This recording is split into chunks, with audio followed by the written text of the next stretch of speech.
நீ ஆர்ட்ஸ் தானடா படிச்ச, எப்படி ஐடில வேலை பார்க்குற? எந்த டிகிரினாலும் பரவாயில்லண்ணா. சென்னையில் இருக்க எஸ்எல்ஏ ஐடி ட்ரைனிங் இன்ஸ்டியூட் தான் நான் ட்ரைனிங் எடுத்தேன். மாதம் 30,000 சம்பாதிக்கிறேன். சூப்பர்டா. For IT training and placement, contact 88707 67784.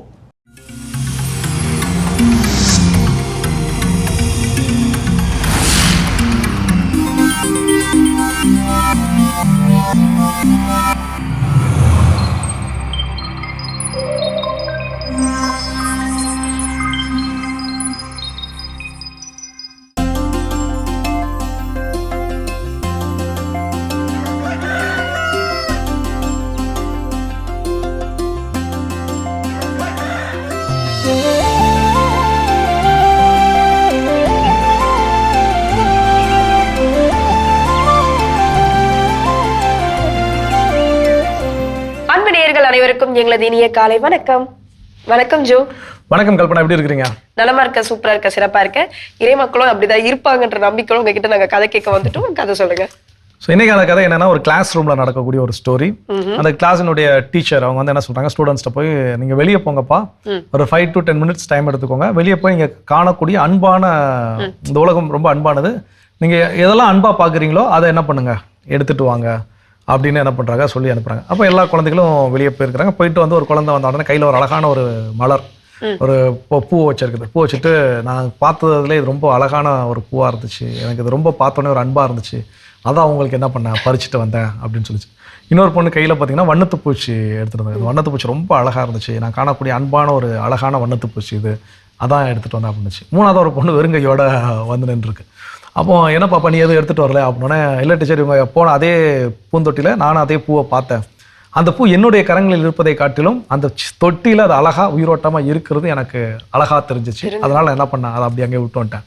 இந்த பட்டாம்பூச்சி அதே கார்டனில் சுதந்திரமாக அங்கேயும் பறந்து திரிஞ்சு அலைகிறதெல்லாம் என்ன பண்ணேன் பார்த்தேன், அது என்னுடைய கரங்களில் அகப்பட்டு இருக்கிறதை காட்டிலும் அங்கே சுதந்திரமாக அது திரிவது எனக்கு அன்பாக இருந்துச்சு, அன்பாக தெரிஞ்சுது, அதனால் அதை என்ன பண்ணேன், அங்கேயே விட்டுட்டு வந்துட்டேன் அப்படின்னு ஒரு பதில் சொன்னாங்களாம். ஸோ அப்போ நம்முடைய வாழ்க்கையில அன்பானது அழகானது எது அப்படிங்கிறது நாம பார்க்கக்கூடிய நம்முடைய கண்ணோட்டங்களில் தான் இருக்கிறது. உண்மையா ஒரு அற்புதமான கதை நமக்கு உணர்த்தி இருக்க ஒரு அழகான உணர்வுகளையும் சொல்லலாம்.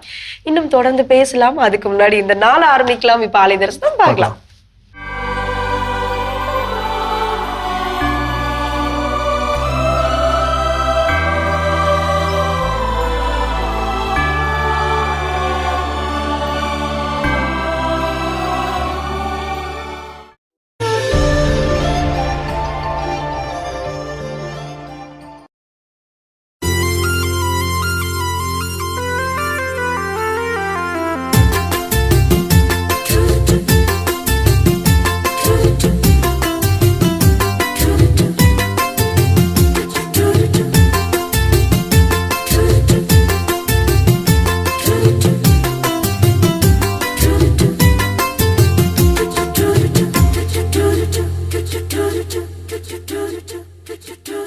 உறவு மலரும் புனித இடம் ஆலயம், உள்ளம் ஒன்று சேரும் இடம் ஆலயம்.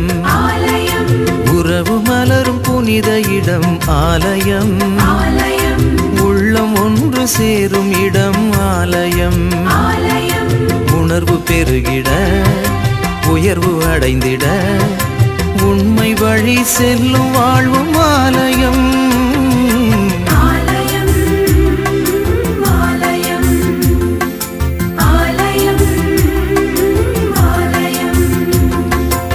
உறவு மலரும் புனித இடம் ஆலயம், உள்ளம் ஒன்று சேரும் இடம் ஆலயம்.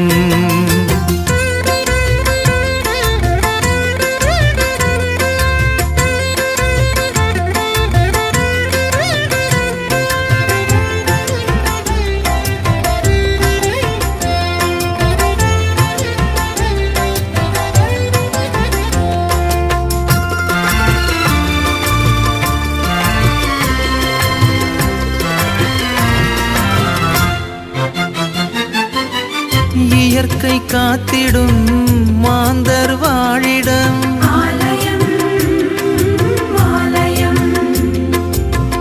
பகிர்ந்து வாழ்ந்திடும் உயிர்கள் உறைவிடம்.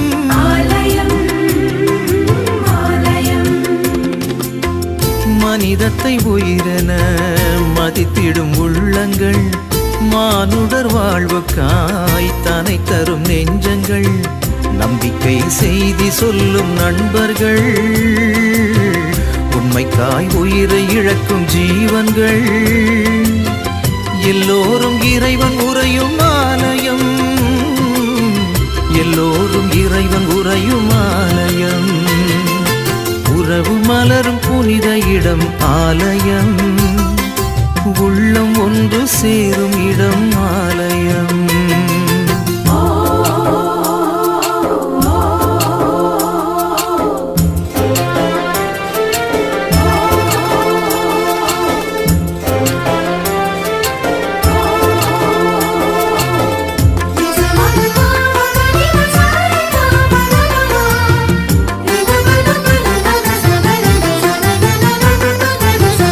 பசுமை சோலைகள் பாடும் பறவைகள், ஆலயம் ஆலயம், காற்றும் வானமும் கடலும் மலைகளும், ஆலயம் ஆலயம், விடியலின் குரலென ஒலித்திடும் கலைகளும், கடவுளே உன் புகழ் பாடிடும் கவிதையும், நல்வார்த்தை பேசுகின்ற நாவுகள், நல்லோரின் பாதை செல்லும் பாதங்கள், எல்லாமே இறைவன் உறையும் ஆலயம், எல்லாமே இறைவன் உறையும் ஆலயம், உறவு மலரும் புனித இடம் ஆலயம், ஆலயம் உள்ளம் ஒன்று சேரும் இடம் ஆலயம், ஆலயம், உறவு மலரும் புனித இடம் ஆலயம், ஆலயம், உள்ளம் ஒன்று சேரும் இடம் ஆலயம், ஆலயம், உணர்வு பெருகிட உயர்வு அடைந்திட உண்மை வழி செல்லும் வாழ்வும் ஆலயம், ஆலயம் ஆலயம், ஆலயம் ஆலயம், உறவு மலரும் புனித இடம் ஆலயம், ஆலயம், உள்ளம் ஒன்று சேரும் இடம் ஆலயம், உறவு மலரும் புனித இடம் ஆலயம், ஆலயம், உள்ளம் ஒன்று சேரும் இடம் ஆலயம், ஆலயம், உறவு மலரும் புனித இடம் ஆலயம், ஆலயம், உள்ளம் ஒன்று சேரும் இடம் ஆலயம், ஆலயம், உணர்வு பெருகிட உயர்வு அடைந்திட உண்மை வழி செல்லும் வாழ்வும் ஆலயம், ஆலயம் ஆலயம், ஆலயம் ஆலயம், உறவு மலரும் புனித இடம் ஆலயம், உள்ளம் ஒன்று சேரும் இடம் ஆலயம். அற்புதமான ஆலய தரிசனம் நம்ம பார்த்துட்டோம் ஜோ. இந்த இனிய காலை வேளையில் இந்த தளத்திலிருந்து நாம் என்ன கற்றுக்கொள்ள போகிறோம்? ஸோ இன்னைக்கான நாள் அழைப்பு சிந்தனை என்ன அப்படின்னு பார்த்தீங்கன்னா, திருமணமான கணவன் மனைவிக்கு இடையே இருக்கக்கூடிய சில விஷயங்கள். நம்ம கடந்த காலங்களில் நிறைய கடவுள் வணக்கத்தில் பேசியிருக்கோம். கணவன் மனைவி உறவை பற்றி பேசுகின்ற பொழுது அவங்களுக்குள்ள ஏன் சண்டை கண்டிப்பாக தேவை, அந்த சண்டையை எப்படி அணுக வேண்டும், என்னென்ன பண்பு நலன்களை கொண்டிருக்க வேண்டும், இப்பெல்லாம் நிறைய விஷயங்கள் பேசணும். இப்போ இன்னைக்கு அதனுடைய ஒரு தொடர்ச்சியாக என்ன அப்படின்னா, கணவன் மனைவி கேட்டல இந்த கேள்விகள் என்ன பண்ணக்கூடாது, கேட்க கூடாது. கணவன் மனைவியிடமோ மனைவி கணவரிடமோ இந்த மாதிரியான கேள்விகள்லாம் என்ன பண்ணக்கூடாது, கேட்கவே கூடாது. இன்னைக்கு இந்த கேள்வியை அதை படிக்கின்ற பொழுதுதான் சுவாரஸ்யமா இருந்துச்சு. நம்மையும் அறியாம சில நேரங்கள் என்ன பண்ணிருக்கிறோம் அப்படின்னா, இந்த கேள்வியெல்லாம் என்ன பண்ணிருக்கிறோம் கேட்டிருக்கலாம். அப்போ இன்னைக்கு அந்த கேள்வி ஒன் பை ஒன்னா பாக்குறப்ப நம்ம எல்லாருக்குமே தெரிய வரும், நாம அந்த கேள்வியை கேட்டிருக்கிறோமா கேட்கலையா, கேட்டிருந்தா அதை என்ன பண்ணிடுறோம், இனிமேல் விட்டுறணும், திருத்திக் கொள்ள வேண்டும். அப்போ அதுல முதல் விஷயம், முதல் கேள்வி என்ன சொல்றாங்க, முதல் கேள்வி என்ன சொல்றாங்க அப்படின்னு பாத்தீங்கன்னா, மனைவி கணவன் கிட்டயோ கணவி மனைவன் கிட்டயோ நீங்க ஏன் மத்த கணவர் மாதிரி இருக்க மாட்டேங்க, நீங்க ஏன் மத்த மனைவி மாதிரி இருக்க மாட்டேங்க, இந்த கேள்வியை கேட்கவே கூடாது. எல்லாருமே தனித்துவமானவர்கள், அதை நாம என்ன பண்ணணும், உணர்ந்து கொள்ள வேண்டும். ஒரு பழைய திரைப்பட பாடல் ஒண்ணு இருக்கும் நினைக்கிறேன், இந்த அடுத்த அம்புஜத்தை பாத்தீங்களா அப்படின்னா அந்த பாட்டுடைய வரிகள் எல்லாருக்கும் தெரியும். அந்த பாட்டு எல்லாரும் ரொம்ப விரும்பப்பட்ட பாடலா இருக்கும். எனக்கு டக்குனு அந்த வரிகள் நிறைய ஞாபகம் வர மாட்டேங்குது. ஸோ அதை கேட்கக்கூடிய விஷயங்கள் எல்லாம் மற்றவங்களை கம்பேர் பண்ணி தான் இருக்கும். அதுக்கு பதில் எதிர்பார்த்து பாடக்கூடிய அவங்களால அதுக்கு வந்து இல்ல அப்படிலாம் திங்க் பண்ணக்கூடாதுன்னு சொல்ற மாதிரியான ஒரு கண்ணோட்டத்தில் அமைஞ்சிருக்கும்.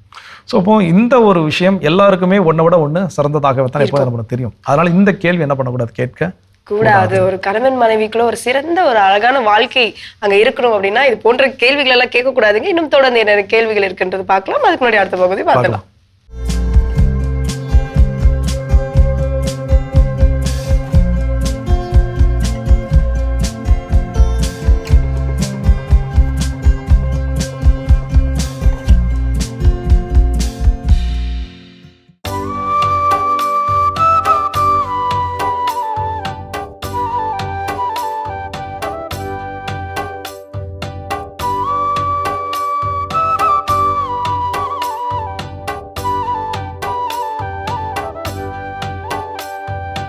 ஆண்டவர்க்கு அஞ்சுவோ இருளில் ஒளியென மிளிர்வ. ஆண்டவர்க்கு அஞ்சுவோ இருளில் ஒளியென மிளிர்வ. இருளில் ஒளியென அவர்கள் நேர்மை உள்ளவரிடையே மிளிர்வ. அருளும் இரக்கமும் நீதியும் உள்ளோராய் இருப்ப.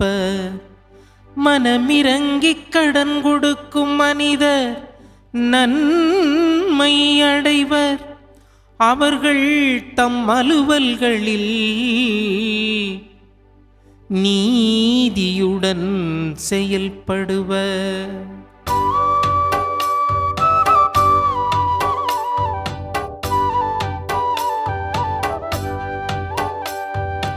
ஆண்டவர்க்கு அஞ்சுவோ இருளில் ஒளியென மிளிர்வ. ஆண்டவர்க்கு அஞ்சுவோ இருளில் ஒளியென மிளிர்வ. இந்நாளும் அவர்கள் அசைவுறார். நேர்மையுள்ளோர் மக்கள் மனதில் இன்றும் வாழ்வர். தீமையான செய்தி எதுவும் அவர்களை அச்சுறுத்தாது. ஆண்டவரில் நம்பிக்கை கொள்வதால் அவர்கள் இதயம் உறுதியாயிருக்கும்.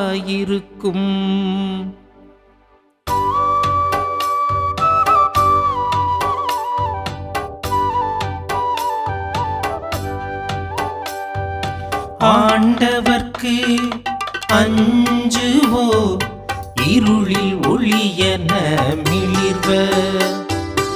ஆண்டவர்க்கு அஞ்சுவோ இருளில் ஒளியென மிளிர்வ. அவர்கள் நெஞ்சம் நிலையாயிருக்கும். அவர்களை அச்சம் மேற்கொள்ளாது. அவர்கள் வாரி வழங்கின ஏழைகளுக்கு ஈந்தனர். அவர்களது நீதி என்றென்றும் நிலைத்திருக்கும். அவர்களது வலிமை மாட்சியுடன் மேலோங்கும். அவர்களது வலிமை மாட்சியுடன் மேலோங்கும்.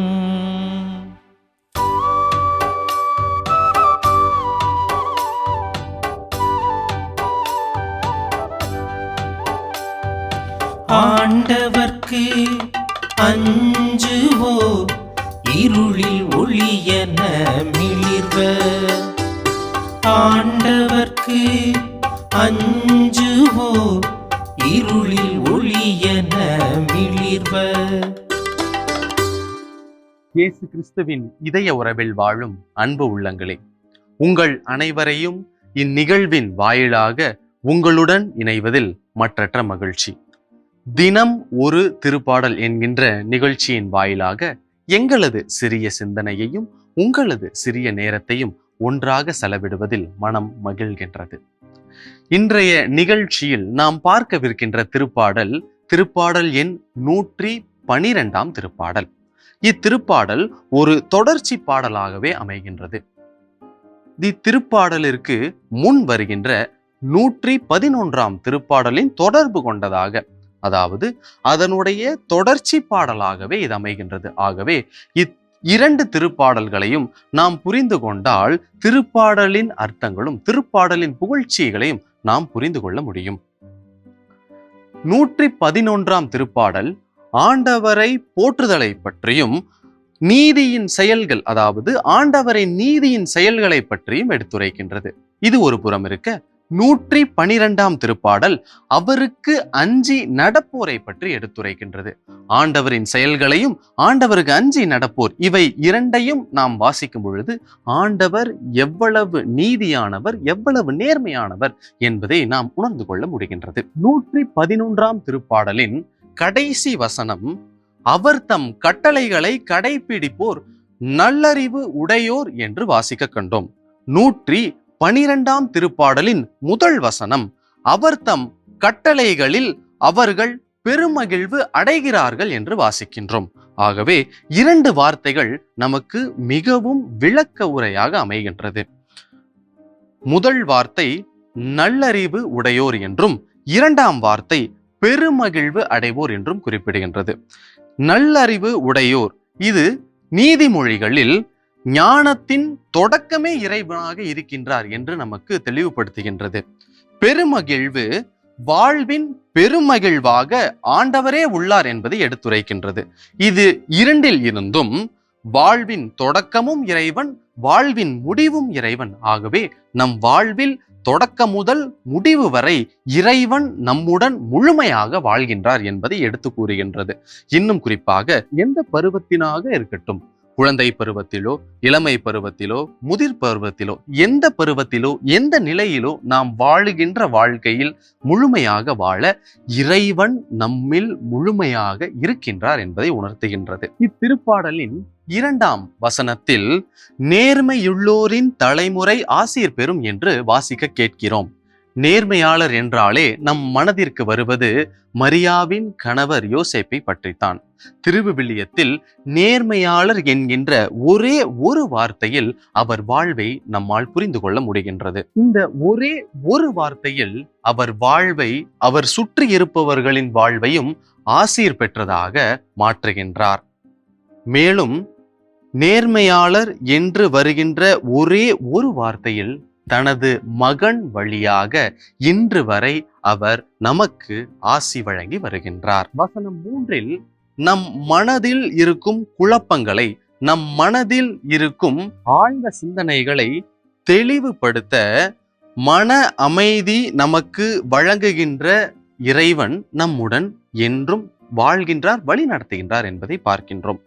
வசனம் 5இல் அடுத்தவர்களுக்கு உதவி புரிவது, அதாவது அடுத்தவர்களுக்கு அல்ல, முதலில் உடன் இருப்பவர்களுக்கு உதவி புரிய நம்மை முன் நிறுத்துகின்றார் இறைவன்.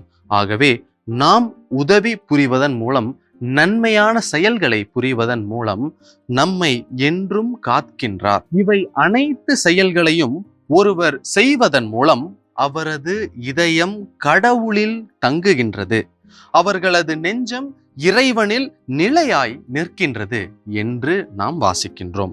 இன்னும் குறிப்பாக நமது செயல்களில் ஆண்டவர் நமக்கு இன்னும் மிகுதியாக ஆசீர் அளிக்கின்றார் என்று நாம் உணர்கின்றோம். ஆகவே நன்மையான செயல்களை, நல்ல செயல்களை நாம் செய்வதன் மூலம் இறைவன் ஆசீரை மற்றவர்களுக்கு அளிக்கும் கருவியாக நாம் என்றும் வாழ அவர் நம்மை தயார் செய்கின்றார். நான் முன்பே கூறியது போல நம் வாழ்வில் இறைவன் முழுமையாக வாழ்கின்றார். ஆகவே முழுமையாக வாழ்கின்ற இறைவன் நமக்கு என்றும் துணையாளராக இருக்க, நமக்கு என்றும் துணை நிற்க ஜெபிப்போம்.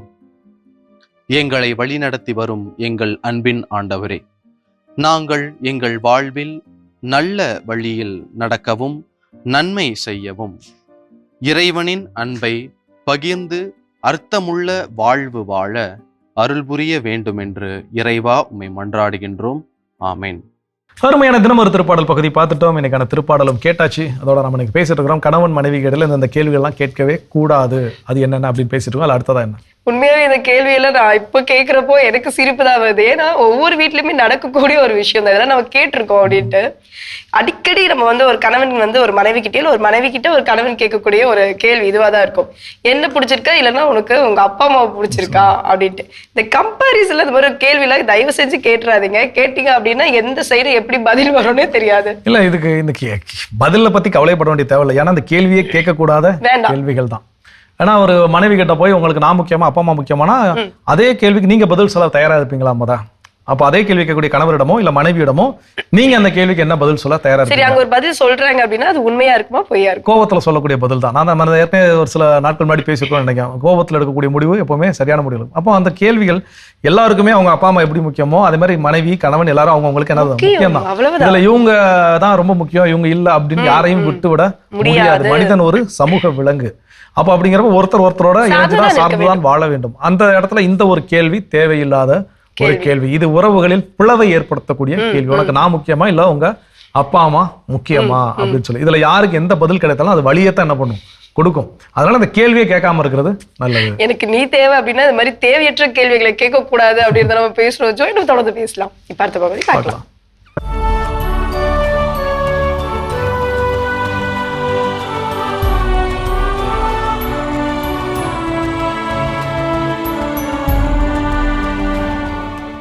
பிப்ரவரி 8 புனித ஜோஸ்பின் பகிட்டா. சூடான் நாட்டில் தார்பூர் என்னும் இடத்திற்கு அருகிலுள்ள ஒல்கோசா கிராமத்தில் கிறிஸ்தவர் அல்லாத பெற்றோருக்கு கிபி 1869 ஆண்டு பிறந்தார் ஜோஸ்பின் பகிட்டா. சிறுவயதில் கொள்ளையர்களால் கடத்தப்பட்டு அடிமைச் சந்தையில் நிறுத்தப்பட்ட பகிட்டா கலிஸ்டோ லெக்னானி என்பவரால் விலைக்கு வாங்கப்பட்டு பணியாளராக வீட்டிற்கு அழைத்துச் செல்லப்பட்டார். கலிஸ்டோ வீட்டில் அன்பினை பெற்று அமைதியோடு வாழ்ந்த பகிட்டா சில மாதங்களுக்குப் பிறகு கலிஸ்டோவின் நண்பரான அகஸ்டஸ் வீட்டில் பணியாளராக தன் பணிகளை நேர்த்தியோடும் பொறுப்போடும் செய்தார். அகஸ்டஸ் குடும்பத்தினர் மூலம் ஆண்டவரை அறிந்து கொண்ட பகிட்டா கிபி 1890 ஆண்டு ஜனவரி மாதம் 9ஆம் நாள் திருமுழுக்கு பெற்று கிறிஸ்தவரானார். தன்னை இறைவனுக்கு அர்ப்பணிக்க விரும்பிய இவர் கிபி 1893 ஆண்டு கனோசியன் டாட்டர்ஸ் ஆஃப் சேரிட்டி துறவற சபையில் சேர்ந்து கிபி 1896 ஆண்டு டிசம்பர் 8ஆம் நாள் அருட்சகோதரியாக அருட்பொழிவு பெற்றார். துன்புறுவோர் அனைவருக்கும் உதவிகள் செய்து தன் சகோதரிகளிடம் நேசத்தோடு வாழ்ந்த அருட்சகோதரி பகிட்டா ஆண்டவரை அறிவதே மிகச்சிறந்த அருளாகும் என்று கூறினார்.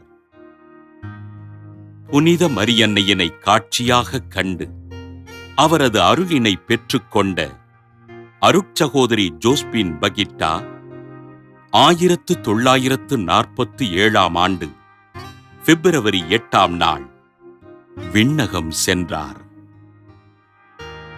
நல்லவராக வாழுங்கள், ஆண்டவரை அன்பு செய்யுங்கள், அவரை அறியாதவர்களுக்காக மன்றாடுங்கள் என்று கூறி ஆண்டவரை அறிவித்து வாழ்ந்த அருட்சகோதரி ஜோஸ்பின் பகிட்டாவினை திருத்தந்தை 2ஆம் ஜான் பால் 2000ஆவது ஆண்டு அக்டோபர் 1 நாள் புனிதராக உயர்த்தி சூடான் நாட்டின் பாதுகாவலராக அறிவித்தார்.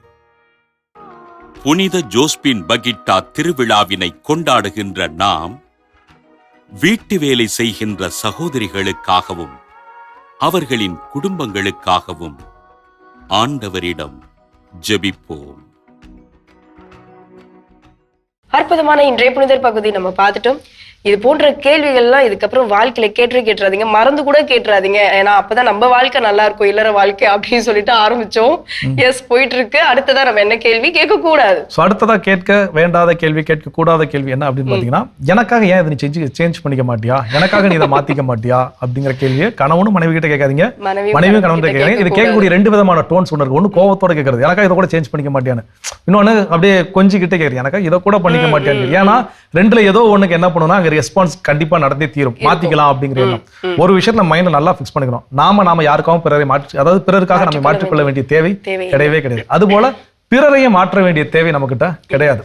எனக்கு சில நேரங்கள் இந்த திரைப்படங்கள்லயோ இல்ல நண்பர்கள்ட்ட பேசுறப்போ பாத்தீங்கன்னா, ஒரு ஃப்ரெண்ட் ஒருத்தங்க இருந்தாங்க. ஆக்சுவலா இன்னும் கல்யாணம் ஆகல அவங்களுக்கு. நான் அடிக்கடி சொல்லுவேன், அவங்களுக்கு என்ன விருப்பம் அப்படின்னா, ஒரு நன்கு குடிக்கக்கூடிய அதாவது குடிப்பழக்கம் இருக்கக்கூடிய ஒரு ஆணை வந்து கல்யாணம் பண்ணிக்கணுங்கிறது அவங்களுடைய, இளைஞனை கல்யாணம் பண்ணிக்கணுங்கிற அவங்களோட விருப்பம்.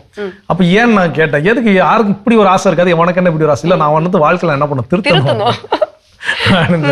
அதுல இதெல்லாம் விபரீத ஆசை, இதெல்லாம் நடந்துச்சு அப்படின்னா அப்புறம் நாளைக்கு மேரி மிதிக்கும் போதுதான் என்ன ஆகும், தெரிய வர ஐயோ தப்பா முடிவு எடுத்துட்டோமேன்னு சொல்லி. அதனால இந்த மாதிரி விபரீத ஆசைகள்லாம் தேவை. யாரும் யாரையும் இங்க மாத்த முடியாது, மாத்த வேண்டிய தேவை இல்லைங்கிறது ஒரு பக்கம்னாலும் மாற்ற முடியாது. எனக்கு நான் வந்து நடிக்கலாம். ஏன் வந்து இந்த காதல் திருமணங்கள் வந்து காதலிக்கும் போது நன்றாகவும் திருமணத்துக்கு பிறகு பிரச்சனைக்குரியாதவும் மாறுது அப்படின்னா, காதலிக்கின்ற போது ஒருத்தருக்கா என்ன பண்றாங்கன்னா நடிக்கத்தான் செய்யறாங்க.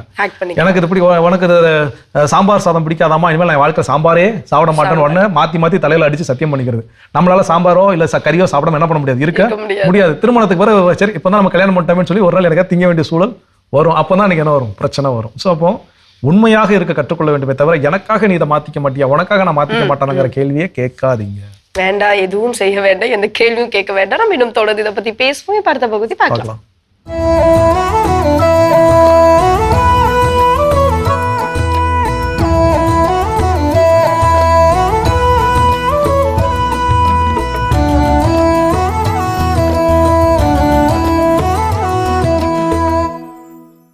அழகானதொரு கழுதையை முல்லா பயணத்திற்காக வைத்திருந்தார். மாலையில் அதை பராமரித்த பிறகு இரவு வீட்டிற்கு பின்பக்கமாக கட்டிவிடுவார். வந்து நிம்மதியாக தூங்கி விடுவார். அன்றும் அப்படிதான் செய்துவிட்டு தூங்க போனார். அடுத்த நாள் காலையில் முல்லாவின் மனைவி போய் பார்த்தபோது அங்கே முல்லாவின் கழுதையை காணவில்லை. அலறியடித்து ஓடி வந்து படபடப்போடு மனைவி சொன்னபோது நிம்மதி பெருமூச்சு விட்டபடி இப்படி சொன்னாராம் முல்லா படுக்கையை விட்டு எழுந்திருக்காமலேயே. என்ன, கழுதை காணாம போச்சா? அப்படியா, நான் தப்புச்சேன். கழுதை காணாம போகும்போது நான் மட்டும் அதன் மேல பயணம் செஞ்சிருந்தா இந்நேரம் நானும் இல்லவா காணாம போயிருப்பேன். இப்படி சொல்லிவிட்டு தூக்கத்தை தொடர்ந்தாராம் அந்த முல்லா. இந்த முல்லா விரைவில் ஒரு புத்தம் புதிய கழுதை ஒன்றை வாங்கி கொண்டார். அது கொஞ்சம் முசுடு மொரடு, அவ்வப்போது தன் வேலையை காட்டிவிடும். ஒரு நாள் அதன் மேல் ஏறி முல்லா சந்தைக்கு போன போது அதன் முரட்டு முசுடு வேலையை காட்டிவிட்டது. தலை தெறிக்க அந்த தெருவிலே ஓட ஆரம்பித்து விட்டது. சந்தை பாதையை விலகி வேறு எங்கோ ஓடிக்கொண்டிருந்தது. எந்த சூழலிலும் கீழே விழுந்து விடாமல் முல்லா கழுதையின் கழுத்தை கச்சிதமாக பிடித்து கொண்டார். பாய்ந்தோடி வந்த கழுதை மேல் இருந்த முல்லாவை பார்த்து அந்த நேரம் பார்த்து அவரது நண்பர் அவசரமாக கேட்டார், முல்லா முல்லா, இவ்வளவு வேகமாக எந்த ஊருக்கு நீங்கள் போய்கொண்டிருக்கிறீர்கள்? அதற்கு கழுதை மேல் பறந்து கொண்டிருந்த முல்லா கத்தினாராம், எனக்கென்ன தெரியும், எந்த ஊருக்கு போகிறது என்று இந்த கழுதையை கேளுங்கள், கழுதைக்குத்தான் தெரியும், அதை கேட்டே தெரிந்து கொள்ளுங்கள். உண்மைதான், கழுதையின் நோக்கம் கழுதைக்குத்தானே தெரியும். உன்னை யாரோ ஒருவர் இயக்குகிறார் என்றால் அது கடவுளாக மட்டுமே இருக்கட்டும். கால ஓட்டத்தோடு கலந்து பயணிப்பவர் காலாவதியாகி விடுவதில்லை. ஓடும் வாழ்க்கை குதிரையை அடக்கிவிடு. முடியவில்லையா, அடங்கிவிடு. வாழ்க்கை ஓட்டத்தில் வெற்றி பெறும் வரை தன்னம்பிக்கை அவசியம். வெற்றி பெற்ற பிறகு தன்னடக்கம் அவசியம். உனது பாதையை தேடிக்கொள்ளும் தண்ணீராக நீ இரு. அடுத்தவர் பாதையை தடுக்கும் பாறாங்கல்லாய் இருந்து விடாதே. தனியாக பயணப்படவும் தயாராக இருங்கள். உங்களுடன் தொடங்கும் பலர் நீங்கள் முடிக்கும் போது உங்களோடு இருக்க மாட்டார்கள். உனக்காக ஒருவர் வாழ்ந்தார் என்பதை விட உன்னால் ஒருவர் வாழ்ந்தார் என்பதை சிறப்பு. அஞ்சியும் வாழாதே, கெஞ்சியும் வாழாதே, உனக்கான ஓட்டத்தை ஓடிக்கொண்டே இரு. ஒவ்வொரு வலியும் ஒவ்வொரு பாடத்தை தருகிறது, ஒவ்வொரு பாடமும் ஒவ்வொரு வலிமையை தருகிறது. உன் வாழ்க்கை பாதையில் பழி சொல்ல தெரிந்த யாரும் உனக்கு வழி சொல்ல போவதில்லை, மறவாதே. எனவே சுமக்கும் வரைதான் பாரம், சுமந்து விடுங்கள். கடக்கும் வரைதான் தூரம், கடந்து விடுங்கள். நீ நடந்து போகையில் செருப்புக்குள் சிக்கிய கல்லும் மனசுக்குள் சிக்கிய கவலையும் உறுத்தி கொண்டேதான் இருக்கும், நீ உதறி தள்ளாத வரை. அருமையான கதைகள் 1000 பகுதி பார்த்துட்டோம். இன்னைக்கான கதையும் சிந்தனையும் கேட்டாச்சு. அதோட நாம இன்னைக்கு பேசிட்டு இருக்கிறோம் கடவுள் வணக்கம் நிகழ்ச்சியில கணவன் மனைவிக்கு இடையில் இந்த கேள்வி எல்லாம் வேண்டப்படாத கேள்விகள், கேட்க வேண்டாத கேள்விகள் என்னென்ன அப்படின்னு அதுல அடுத்தது என்ன சொல்றாங்க? பெரும்பாலும் இந்த கேள்வி வந்து மனைவிமார்கள் வந்து கேட்பாங்க. என்ன அப்படின்னா, போய் உன்னை போய் கட்டிக்கிட்டோம் பாரு, உன்னை போய் கட்டி வச்சாங்க பாரு அப்படின்னு கேட்போம். கோவை சார் ஒரு நல்லா சொல்லுவாங்க, கரகம் கிட்ட வந்து மாட்டிக்கிச்சு அப்படின்வாங்க இல்லையா, அந்த மாதிரி. ஸோ ஆனா இது என்னதான் ஃபன்னா சொன்னாலும் ஆப்போசிட்ல இருக்க அந்த கணவன் அவங்களுடைய அந்த சைட்ல இருந்து அதை கேட்கிறப்போ அது ஒரு பெரிய வலி கொடுக்கும் அவங்களுக்கு. ஸோ அப்படிப்பட்ட அந்த ஒரு கேள்வி அங்க தேவையற்றது, அதை கேட்கவும் கூடாது. எனக்கு தெரிஞ்சு மனைவி தான் கேட்கறாங்க தெரியல, எல்லாருமே அதை கேட்கக்கூடிய கணவன் மனைவி கிட்டே என்ன பண்ணுவாங்க கேட்பாங்க. மேபி இப்படி சொல்லலாம், அவங்களே கல்யாணம் பண்ணக்கு போல எங்க சொந்தக்காரர்ல அந்த பொண்ணு இருந்துச்சு இந்த பொண்ணு இருந்துச்சுன்னா நிறைய நேரங்கள் நண்பர்கள் சண்டையிலையோ இதெல்லாம் பார்த்துருக்கோம், கேட்டிருக்கோம். எல்லாருமே நிச்சயமா அந்த விஷயங்கள் என்ன பண்ணிருப்போம், கேட்டிருப்போம். ஆனா அந்த கேள்வி வந்து தேவையில்லாத ஒரு கேள்வி. ஸோ கடவுள் இதை நம்ம ஏன் சொல்றோம், அதாவது திருமணங்கள் வந்து சொர்க்கத்தில் நிச்சயிக்கப்படுகின்றது, கடவுள் ஒவ்வொருத்தருக்கு இன்னாருக்கு இன்னார் என்று கடவுள் என்ன பண்ணிருக்காரு, நிர்ணயிச்சிருக்காருன்னா யாரோ எங்கேயோ பிறக்கிறோம் எங்கேயோ வாழ்றோம், சந்திப்பதற்கு ஏற்ற அப்படி ஒரு சூழல் இல்லாத நிலையில இந்த இல்லறம் அப்படிங்கிற ஒரு நல்ல இடத்துல என்ன பண்ண இணையக்கூடிய ஒரு வாய்ப்பு அமைகின்றது. அப்போ இது வந்து கடவுள் ஏற்படுத்தி கொடுத்த ஒன்று. இதுல போய் நம்ம வந்து ஏன் இதுக்கு பதிலாக அங்க பண்ணிருக்கலாம் இங்கே பண்ணிருக்கலாம். ஒருவேளை வெரி ரீசெண்டா ஒரு திரைப்படம் ஒன்று பார்த்தேன், டைம் மிஷின் ஒருத்தர் கிடைக்கும். அவருக்கு என்னன்னா அவருடைய திருமண வாழ்க்கையில ரொம்ப விருப்பம் இருக்காது. உடனே என்ன பண்ணா அந்த டைம் மிஷின் வச்சு அதே நேரத்துல இன்னொரு பொண்ணை நான் கல்யாணம் பண்ணிருந்தா நல்லா இருப்பேன்னு நினைச்சு அந்த பொண்ணு போய் டைம் மிஷின் போய் நம்ம கல்யாணம் பண்ணிடுவாரு. கடைசி பார்த்தா இதை கட்டல அது என்னவா இருக்கணும், ரொம்ப மோசமா இருக்கும். ஸோ அப்போ வாழ்க்கை அப்படிப்பட்டதா, ஒன்னோட ஒன்று பெஸ்டா தெரியும். அதனால இந்த கேள்வி கேட்க வேண்டாத ஒரு கேள்வி. இன்னும் கேட்கக்கூடியாத கேள்விகள் எத்தனையோ இருக்கு, நம்ம இன்னும் தொடர்ந்து பேசலாம். இப்ப அடுத்த பகுதி பார்க்கலாம்.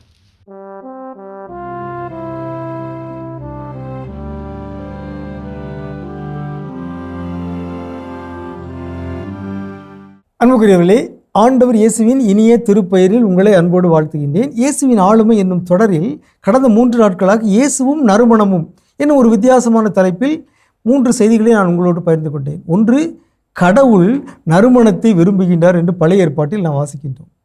கடவுளின் மகனாகிய இயேசுவும் நறுமணத்தை விரும்பினார். இயேசுடைய பணி வாழ்வில் பலரும் விலையுயர்ந்த விலை மதிப்பற்ற நறுமண தைலத்தை இயேசுவின் தலையிலும் பாதத்திலும் பூசினார்கள். இயேசு அதை விரும்பினார். இயேசு அதை தடுக்க வேண்டாம் என்று கூறினார். இயேசு அதை நியாயப்படுத்தினார். இயேசு மீது நறுமண தைலத்தை பூசியவர்களை இயேசு பாராட்டினார். காரணம், நறுமண தைலம் அன்புக்கு அடையாளமாக இருக்கிறது. இயேசுவின் அடக்கத்திற்கு முன் அடையாளமாக இருக்கிறது. அன்பு விலை மதிப்பற்றது என்று செய்திகளை பார்த்தோம். இன்று பவுலடியார் சொல்கிறார், கிறிஸ்து கடவுளுக்கு நறுமணம் வீசும் ஒரு பலியாக இருக்கிறார். அதை போலவே நாமும் வாழ வேண்டும் என்று பவுலடியார் சொல்கிறார். எபேசியர் 5:2 நாம் வாசிக்கின்றோம், கிறிஸ்து உங்களுக்காக தம்மை நறுமணம் வீசும் பலியும் காணிக்கையுமாக கடவுளிடம் ஒப்படைத்து உங்களிடம் அன்பு கூர்ந்தது போல நீங்களும் அன்பு கொண்டு வாழுங்கள். அருமையான செய்தி. கடவுள் நறுமணத்தை விரும்புவராக இருக்கிறார். எனவே கிறிஸ்து தம்மை ஒரு நறுமண பலியாக கடவுளுக்கு ஒப்பு கொடுத்தார். அந்த நறுமண தைலம் போல உங்களை அன்பு கூர்ந்தார். எனவே உங்களுடைய வாழ்வும் நறுமணம் வீசும் பலியும் காணிக்கையுமாக இருக்கட்டும். நறுமணம் என்பது அன்பின் அடையாளம். அந்த நறுமணத்தை கடவுள் விரும்புகிறார், இயேசு விரும்புகிறார், நாமும் விரும்ப வேண்டும். நம்முடைய வீடுகளில், நம்முடைய குடும்பங்களில் அன்பு என்னும் நறுமணம் வீடெங்கும் கமழ வேண்டும். யோவான் சொல்லியிருக்கிறாரு, மரியா இயேசுவின் மீது, இயேசுவின் பாதத்தில் நறுமண தைலத்தை பூசிய போது நறுமண தைலத்தின் மனம் வீடெங்கும் பரவியது என்று சொல்லியிருக்கிறார். நறுமணம் என்பது, நறுமண தைலம் என்பது அன்புக்கு அடையாளமாக இருக்கிறது. எனவே கடவுள் மீது கொண்ட அன்பினால் இயேசு தன்னுடைய வாழ்வை கையளித்தார், உயிரையே கையளித்தார். அது கடவுள் முன்பாக நறுமண தைலம் போல உயர்ந்தது. பலி கொடுக்கின்ற பொழுது நோவா கடவுளுக்கு எரிபலி செலுத்திய போது கடவுள் அந்த நறுமணத்தை நுகர்ந்தார். இனிமேல் நான் உலகை அழிக்க மாட்டேன் என்று ஆணையிட்டார் என்று தொடக்குனில் நான் வாசிக்கின்றோம். புதிய ஏற்பாட்டில் புதிய நோவாவாக கிறிஸ்து தம்மையே எரிபலியாக்குகிறார். தம்மை பலியாக ஒப்பு கொடுக்கின்ற பொழுது கடவுள் அந்த நறுமணத்தை நுகர்ந்து இனிமேல் இந்த மீட்பிலிருந்து நான் விலக மாட்டேன், இந்த கிறிஸ்து தந்த விடுதலை மீட்பு வாழ்வு என்றும் நிலைத்திருக்கும் என்று சொல்கிறார். பவுலடியார் அடுத்த கட்டத்துக்கு வருகிறார். கடவுளைப் போல இயேசுவைப் போல உங்கள் வாழ்வும் நறுமணமாக வீசட்டும், உங்களுடைய இல்லம் குடும்பம் திரு அவை நறுமணத்தால் பரவட்டும் என்று சொல்கிறார். அன்புக்குரியவர்களே, கிறிஸ்துவைப் போலவே நம்முடைய வாழ்வும் நம்முடைய பணிகளும் நறுமணம் வீசும் பலியும் காணிக்கையுமாக அமையட்டும். உங்களுக்கு அமைதி உரித்தாகுக. சிறப்பான இயேசுவின் ஆளுமைகள் நம்ம பார்த்துட்டோம் ஜோ. கேட்கக்கூடாத கேள்விகள் கணவன் மனைவிக்கு இடையே அப்படின்னு சொல்லி நம்ம பேசிட்டு இருக்கோம். அடுத்ததா நம்ம எந்த கேள்வி கேட்கக்கூடாது? ஸோ அடுத்ததா எல்லா குடும்பங்களும் ரொம்ப பரிச்சயமாக ஒவ்வொரு சண்டையின் போதும் கேட்கப்படக்கூடிய ஒரு கேள்வி, ஆனா அது கேட்க வேண்டாத ஒரு கேள்வி. என்னை நீங்க புரிஞ்சிக்கவே மாட்டீங்களா அப்படின்னு மனைவி கணவன் கிட்டயோ இல்ல கனவி மணவன் கிட்டே கேட்கக்கூடிய ஒரு வார்த்தைக்கு வார்த்தை அது வந்துருமே. நான் என்ன சொன்னாலும் உங்களுக்கு புரியாதா, என்ன சொன்னாலும் உங்க மண்டையில ஏறாதா? இந்த கேள்விகள்ல என்ன அப்படின்னா ஒரு தெளிவான ஒரு விஷயத்தை ஒரு பதில் நம்ம என்ன தெரிஞ்சு வச்சிருக்கணும்னா, நம்மளை பத்தி புரிஞ்சு வச்சிருக்க போய் தான் இன்ன வரைக்கும் அந்த கணவன் மனைவிங்கிற அந்த இல்லற வாழ்க்கை போய்கிட்டு இருக்குது. ஸோ அப்போ அந்த புரிதல் இருக்க போய் தான் அது என்ன இன்னும் அந்த ரெட்டை மாட்டு வண்டி போல என்ன இணைந்து போயிட்டு இருக்குது. ஒரு 2 தண்டவாளங்கள் போல அதுல அழகான ட்ரெயின் நினைட்டு இருக்கோம். அந்த ஒரு வாழ்க்கை என்னும் பயணம் போயிட்டு இருக்குது. அதை புரிஞ்சுக்காம நம்ம பல நேரங்கள் கேட்கக்கூடிய கேள்வி என்ன, நீங்க புரிஞ்சிக்கவே மாட்டீங்களா, நான் சொல்றவங்க மண்டையில ஏறவே ஏறாதான். அதெல்லாம் நாம தான் இப்ப நம்ம கேள்வி கேட்கக்கூடிய நபர் தான் புரிஞ்சுக்கணும். அந்த புரிதல் இருப்பதனால் தான் எதில் இருப்பவர் அமைதியாவோ இல்ல சரி என்ன சொல்றியோ கேட்கிறோம் அப்படி, அது கணவனா இருக்கலாம் மனைவியா இருக்கலாம், எதிரில் இருக்கக்கூடிய நபர் யாரானாலும். ஸோ இப்போ அவங்க அதை என்ன பண்றாங்க, அதை புரிஞ்சு சரி ஓகே இவங்க கோவத்தில் இப்படி பேசுறாங்க, அப்புறம் இறங்கினதுக்கு அப்புறம் அவங்க நார்மல் ஆயிடுவாங்க, அதுக்கப்புறம் தன்மையா பேசுவாங்க. இந்த புரிதல் அதுதான் அண்டர்ஸ்டாண்டிங். அப்போ அண்டர்ஸ்டாண்டிங் இருக்குதுங்கிறத தெரிஞ்சுக்கணுமே தவிர இந்த கேள்வி ஒரு கேட்க வேண்டாத கேள்வி. கண்டிப்பா நம்ம இன்னும் இதை பத்தி தொடர்ந்து பேசலாம். இப்ப அடுத்த பகுதி அப்படி ஒரு சின்ன பிரேக் போயிட்டு வரலாம். ஓகே.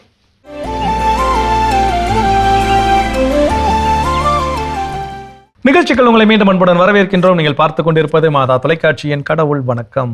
சிறப்பான நாள், மகிழ்ச்சியோட நம்ம பேசிட்டு இருக்கிறோம் கடவுள் வணக்கம் நிகழ்ச்சியில. மனைவி கணவன் இவர்களுக்கு இடையில் கேட்க வேண்டாத கேள்விகள் என்னென்ன அப்படின்னு சொல்லி அதில் அடுத்தது என்ன சொல்றாங்க. கண்டிப்பா அந்த வார்த்தையை ஒரு தடவையாவது சொல்லியிருப்போம். நான் உன்னை விட்டுட்டு போயிட்டேன்னா நீ என்ன பண்ணுவ அப்படின்னு சொல்லிட்டு.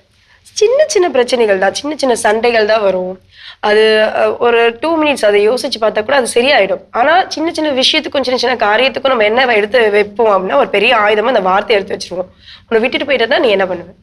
அதாவது இதுல 2 விதமான விட்டுட்டு போதல் அப்படின்றது. ஒண்ணு ஒரேடியா உயிரை விட்டுட்டு அந்த உலகத்தை விட்டு போறது, அதை பத்தி பேசவே கூடாது, இல்ல வாழ்க்கையை விட்டுட்டு போறது. இந்த ரெண்டு கேள்விகளும் கேட்கக்கூடியவங்க தான் தெரிஞ்சு வச்சிருக்கணும். இந்த கேள்விக்கு பதில் சொல்றவங்களுக்கு அதை பத்திலாம் பிரச்சனையே கிடையாது.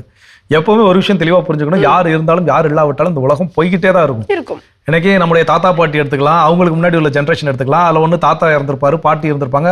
தாத்தா இறந்துட்டாருங்கிறதுக்காக பாட்டி அவங்களோட வாழ்க்கை என்ன பண்ணிருக்க மாட்டாங்க, அங்கேயே முடிச்சுட்டு அவங்க வாழ்க்கை அங்கேயே ஃபுல் ஸ்டாப் வச்சு நிற்கிறது கிடையாது. அடுத்த பேரம்பேத்திகளோ வரைக்கும் அவங்க என்ன பண்ணிருப்பாங்க, அவங்க அதுக்கு அடுத்த தலைமுறை வரைக்கும் பார்க்கக்கூடிய நல்லா மகிழ்ச்சியோட என்ன பண்ணிருக்கலாம், வாழ்ந்துருக்கலாம். அதனால ஒருத்தர் இல்லைங்கிறதுனால ஒருத்தருடைய வாழ்க்கை அதோட ஃபுல் ஸ்டாப் ஆயிருச்சா, அதோட நடுத்தருக்கு வந்துருச்சான்னு கேட்டா நிச்சயமாக கிடையவே கிடையாது. அப்படி ஒரு வாய்ப்பு இப்படி ஒருத்தருக்கு நடந்துருச்சுன்னு சொல்லி நீங்க யாரும் என்ன பண்ண முடியாது, காரணம் காட்ட முடியாது. அதனால இந்த கேள்வி கேட்கறவங்க தான் உஷாரா இருக்கணும். ஒரு பதில் சொல்லுங்க, ஆமாயா போனா போயா அப்படின்னு சொல்லிட்டாங்க அப்படின்னா அது யாருக்கு சிக்கல்னா சொன்னவங்களுக்கு சிக்கல் கிடையாது. இந்த கேள்வி கேட்டாங்க பாத்தீங்களா, இப்ப யாரு நெருக்கடியா நிற்பாங்க யார் அப்படிங்கிறதுனா அந்த கேள்வி கேட்டவங்க. சோ அதனால அந்த கேள்வி தேவையில்லாத ஒரு கேள்வி. அது ஒட்டுமொத்தமாக இந்த உலகத்தை விட்டு செல்வதாக பாணியில் அந்த இதில் கேட்டாலும் சரி, இல்ல வாழ்க்கையை விட்டுட்டு பாதியில நான் போறதா போல நான் கேட்டாலும் சரி, அது ஒரு தேவையில்லாத கேள்வி. இந்த கேள்வி பதில் சொல்வதை காட்டிலும் கேள்வி கேட்பவருக்கு தான் அதிகப்படியான பாதிப்புகளை என்ன பண்ணும் ஏற்படுத்தி. தெளிவில் கொள்வோம், தொடர்ந்து பேசலாம். ஜெய் அடுத்த பகுதி பார்க்கலாம்.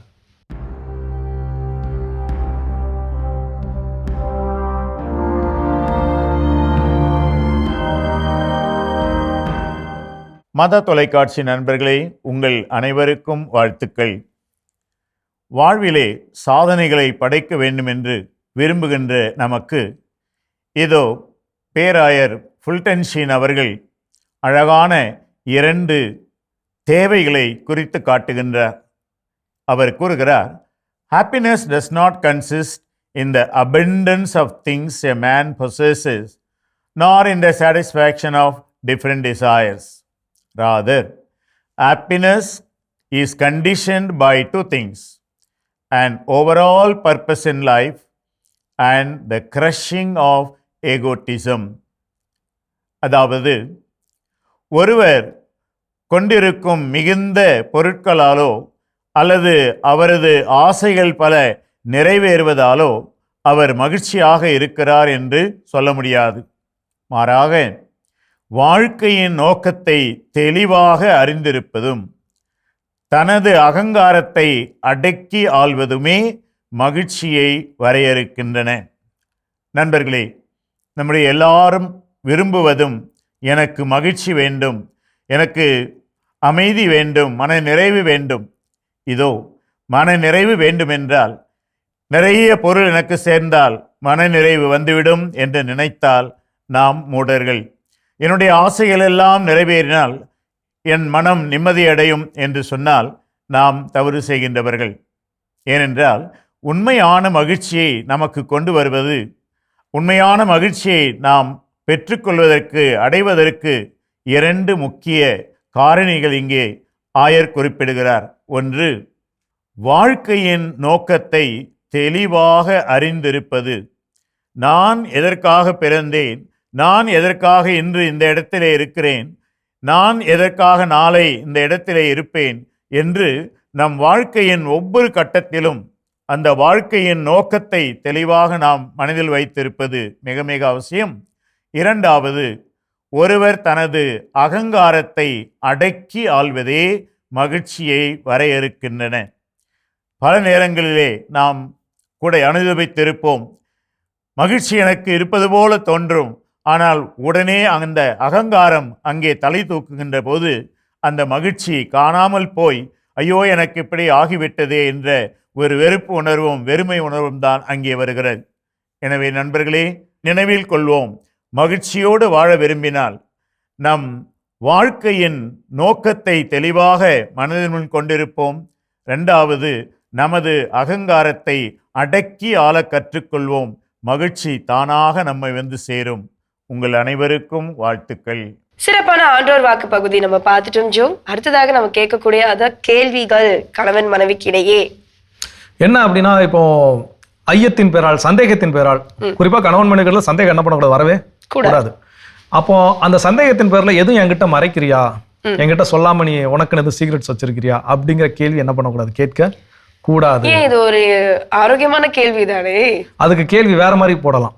என்கிட்ட எதுவும் சொல்ல விரும்புறீங்களா, எதுவும் சொல்லணுமா உங்களுக்கு, சொல்லுங்க, அப்பதானே தெரியும். அந்த மாதிரி வேணா கேள்விகளை கேட்கலாமே தவிர என்கிட்ட இருந்து ஏன்னா 2 கேள்விகளுக்குமான பதில்கள் ஒன்று போலதான் கிடைக்க வாய்ப்பு உண்டு. ஆனா 2ம் வேற வேற வித மனநிலையை கொண்டு இருக்கும். எதுவும் சொல்லணுமா அப்படின்னா அவங்க என்ன பண்ணுவாங்க, சொல்ல போறாங்க. எதுவும் மறைக்கிறியான்னு கேட்டா அப்ப அது வந்து எதிர்நிலையான ஒரு தாக்கத்தை என்ன பண்ணும், ஏற்படுத்தும். இன்னொன்னு, ஒரு சில விஷயங்கள் சீக்ரெட் அப்படின்னா அந்த சீக்ரெட் அப்படின்னா நான் சொல்லுவேன், ஒருத்தருக்கு மட்டும் தெரிஞ்சாதான் அது என்னது, ரகசியம். அது இன்னொரு ஆள்கிட்ட நம்ம வந்து சொல்லிட்டோம்னாலே அந்த ரகசியம் என்ன ஆயிடுச்சு, வெளிப்படுத்தப்பட்டு விட்டது. அப்போ அது ரகசியம் கிடையாது. அப்போ அந்த வகையில கணவன் மனைவிக்கிட்ட ஒரு சில ரகசியங்கள் காக்கப்பட வேண்டும் அப்படின்னா அது காக்கப்படலாம், தப்பே கிடையாது. அந்த ரகசியங்கள் வெளிப்பட்டா பிரச்சனை வருமானா அது வெளிப்படாமல் அமைதியாக ரகசியமாக இருந்துறது ரொம்ப ரொம்ப நல்லது. ஒரு திருஷ்யம் அப்படிங்கிற திரைப்படத்தினுடைய தழுவல் தமிழ்ல வந்து கமலஹாசன் பண்ணியிருப்பார். அந்த படத்தோட கிளைமேக்ஸ்ல வந்து ஒரு டைலாக் கேட்பாங்க. அதாவது கௌதமி வந்து கமலஹாசன் கேட்பாரு, அந்த பையனை எங்க புதைச்சிங்க அப்படின்னு சொல்லி. நான் செத்து சிதியில எரியும் போது என்னோட சேர்ந்து அந்த உண்மை என்ன ஆயிரும், ஏன்னா அது எனக்கு உள்ள இருக்கிற ரகசியமா இருக்கிற வரைக்கும் மட்டும்தான் உங்களுக்கு என்னது சேஃப். உங்ககிட்ட நான் சொல்லி ஏதோ ஒரு இடத்துல வெளியே போயிருச்சு அப்படின்னா அப்ப அது எல்லாருக்குமே சேஃப் கிடையாது அப்படிங்கிறது. அப்ப அதனால இந்த கேள்வி வந்து தேவையில்லாத ஒரு கேள்வி. அதுக்கு மீறியும் அதுகளை விருப்பப்படுறோம் அப்படின்னா ஏதாவது சொல்லணுமாங்கிற ஒரு மாற்று கேள்வி, ஏதாவது மறைக்கிறியா அப்படின்றத கேட்க கூடாது. வச்சுப்போ நினைவில்லை. நம்ம இன்னும் தொடர்ந்து பேசலாம். அடுத்த பகுதி பார்க்கலாம்.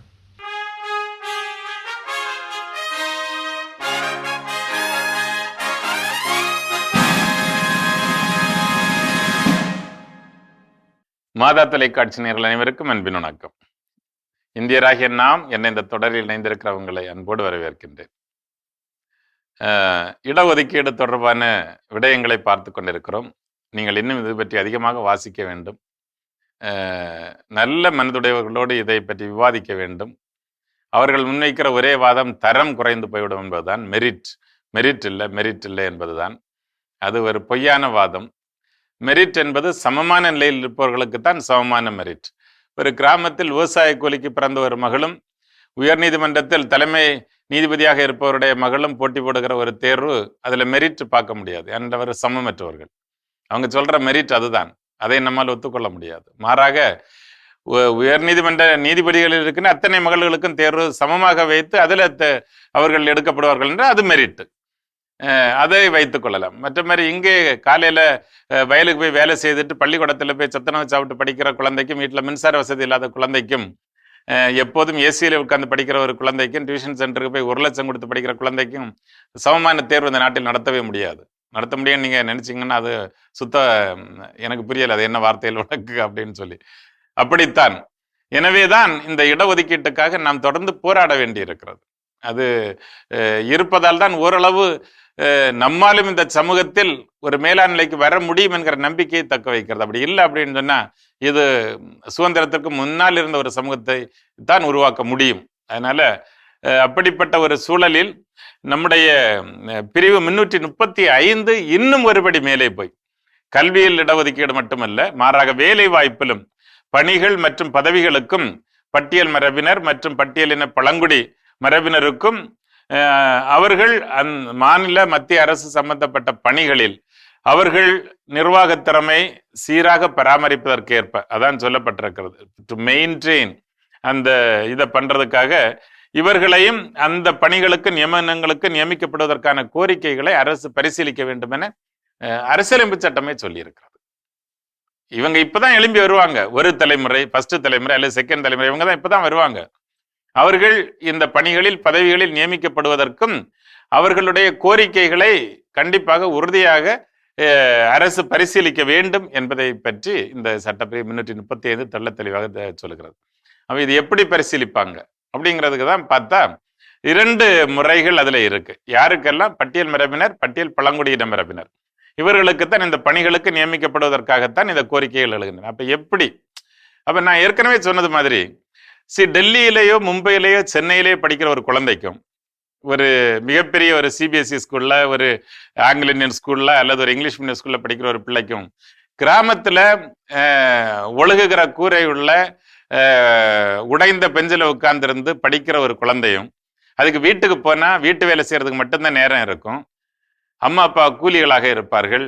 அந்த வீட்டில் கரண்ட் இருக்காது, பாதி நேரம் சரியான படிப்பதற்கான வசதி இருக்காது.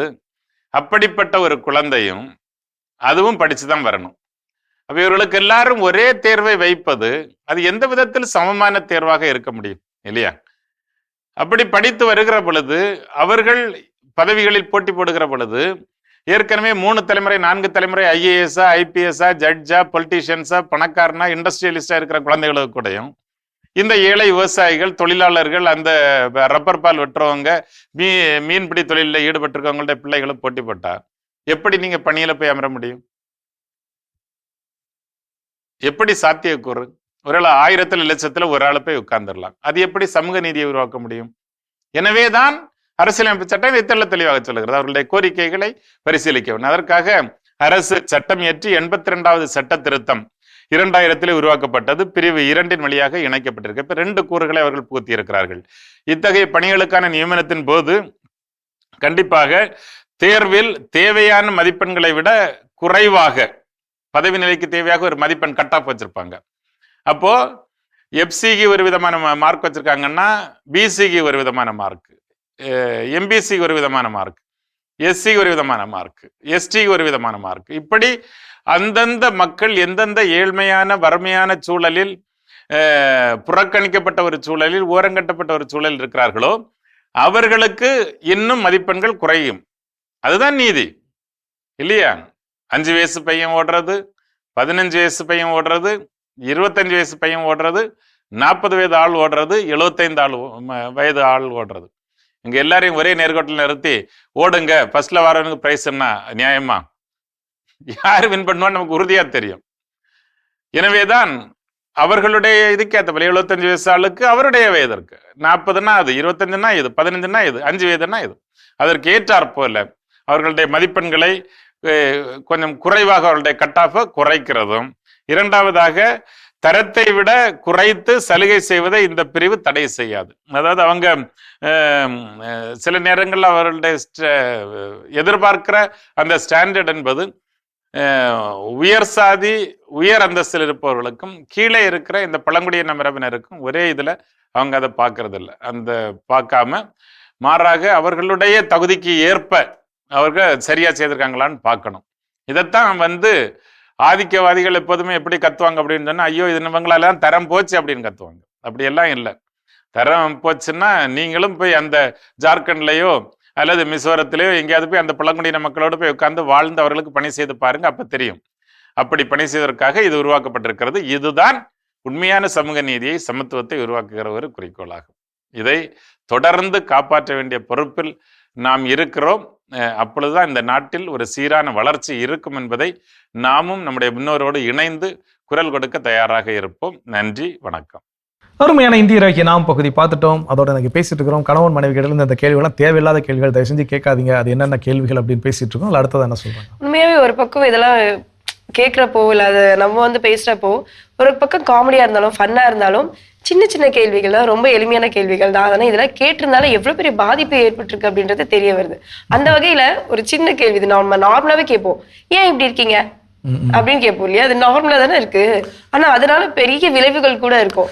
அதாவது நம்ம கேட்கக்கூடிய இடம் அப்படிங்கிற ஒரு சில விஷயங்கள், அதாவது ஃபன்னா எடுத்துக்கக்கூடிய இடத்துல ஏன் இப்படி பண்ற அப்படின்னு கேட்கறது விஷயம் கிடையாது. சில நேரங்கள்ல ஏதோ ஒரு சில இவங்க வீட்டுக்கு போகாத, இவங்க போய் செய்யாத அப்படிங்கிற ஒரு சில விஷயங்கள் என்ன பண்ணிருக்கலாம், நமக்கு சொல்லியிருக்கலாம். நாம என்ன பண்ணிருக்கோம், ஏற்கு மாற என்ன பண்ணிருப்போம், போய் அவங்கள பார்த்துருப்போம், பேசியிருப்போம், அவங்க ஏதாவது நம்மளை அவமானப்படுத்திருப்பாங்க, வந்து நிற்போம்.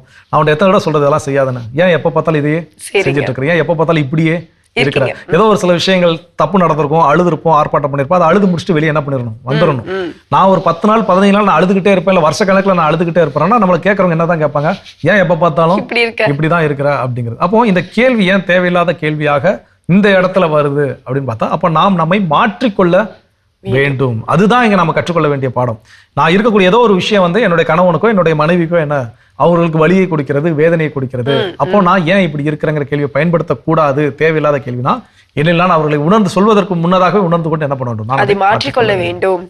தொடர்ந்து பேசும் இதை பத்தி இப்ப அடுத்த பகுதி பார்க்கலாம்.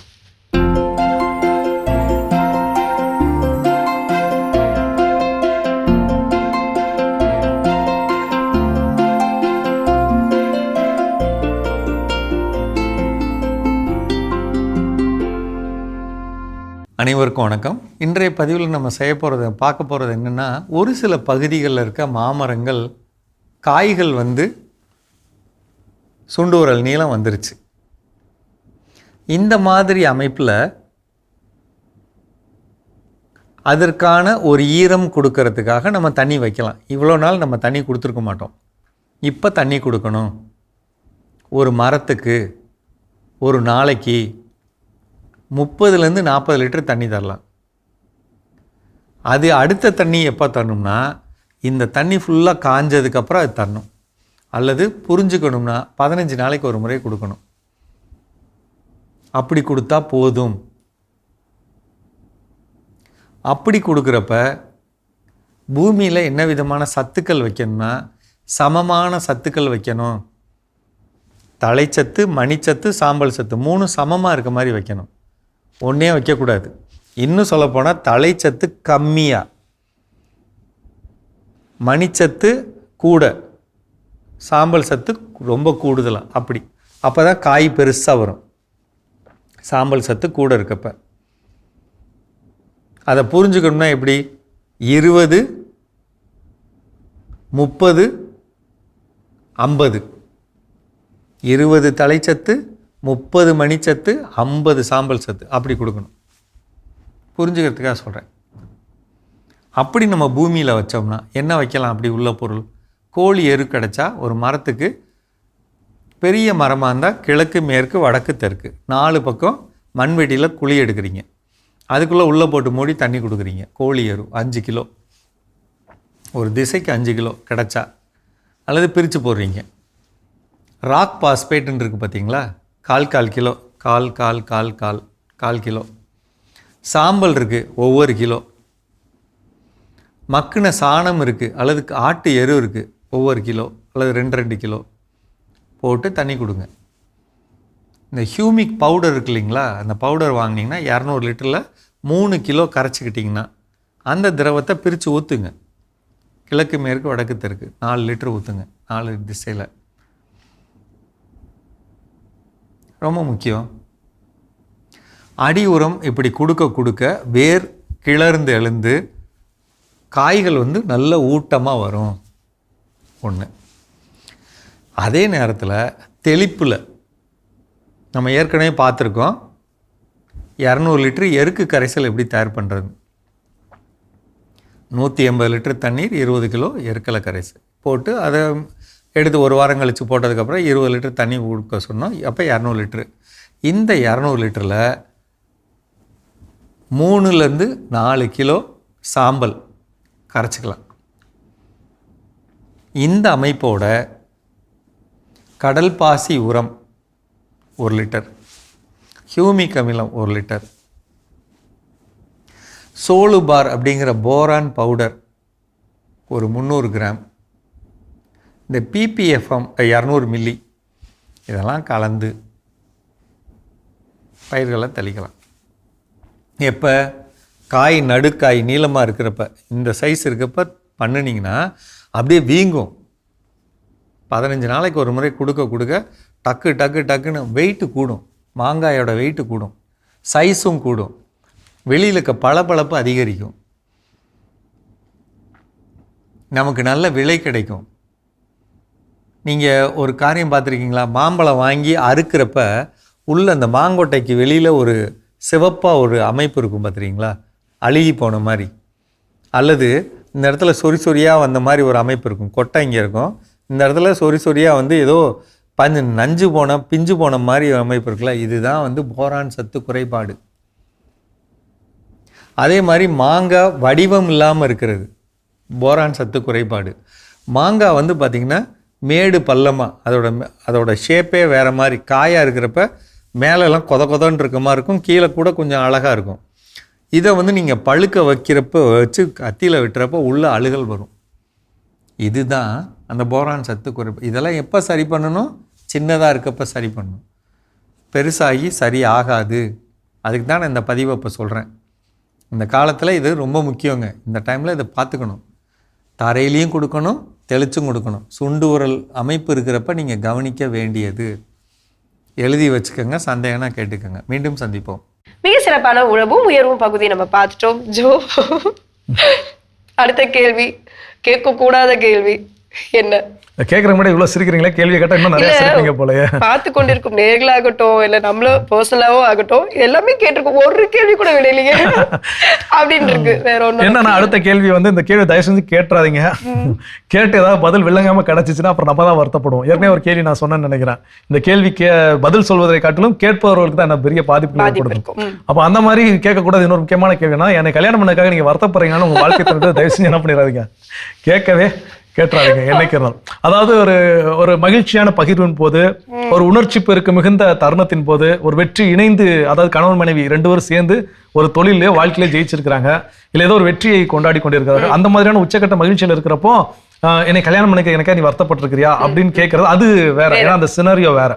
ஏன்னா என்ன அப்படின்னா, மேபி அவங்க கடந்து வந்த பாதைகள் நிறைய வழிகள் என்ன பண்ணிருக்கலாம், அன்னைக்கு அனுபவிச்சிருக்கலாம். அந்த வழிகள் அதெல்லாம் கடந்து இன்னைக்கு வெற்றியை 2 பேரும் சேர்ந்து என்ன பண்ணிருக்காங்க, அடைந்திருக்கிறார்கள். அப்ப அந்த தருணத்துல இந்த கேள்வி வாழ்க்கை துணைகிட்ட கேட்கிறப்போ அது பெரிய காயத்தையோ இதெல்லாம் என்ன பண்ணாது, ஏற்படுத்தாது. மாறாக அன்பினுடைய பிணைப்பை தான் என்ன பண்ணும், ஏற்படுத்தும். அது அந்த மாதிரியான தருணங்கள் என்ன பண்ணலாம், கேட்கலாம். ஓகே, என்னை கல்யாணம் பண்ணி எனக்கா நீ வருத்தப்பட்டிருக்கேன் அப்படின்னா, எனக்கு கடந்து வந்த பாதையை பத்தி சும்மா நான் பாக்குற நேரம், சண்டை வர நேரம்லாம் என்ன கல்யாணம் வருத்தப்படுறியான்னு கேட்டோம் அப்படின்னா ஆமான்ட்டாங்கன்னா என்ன பண்ண, ஒன்றும் பண்ண முடியாது. ஸோ அதனால காரணம் இல்லாமல், ஆனா அந்த கொஸ்டின்ஸ் போடும்போது அதில் ஒரு பிராக்கெட்ல வந்து ஒரு அண்டர்லைன் பண்ணுவோம், வித்தவுட் ரீசன் அப்படின்னு சொல்லி நம்ம போடணும். ஸோ அப்படி தேவையில்லாம காரணம் இல்லாம என்னை கல்யாணம் பண்ணக்கு வருத்தப்படுறியாங்கிற கேள்வியை கேட்க கூடாது, அது எழுப்பவும் கூடாது. நம்ம இன்னும் தொடர்ந்து பேசுவோம். இப்ப அடுத்த பகுதி பார்க்கலாம்.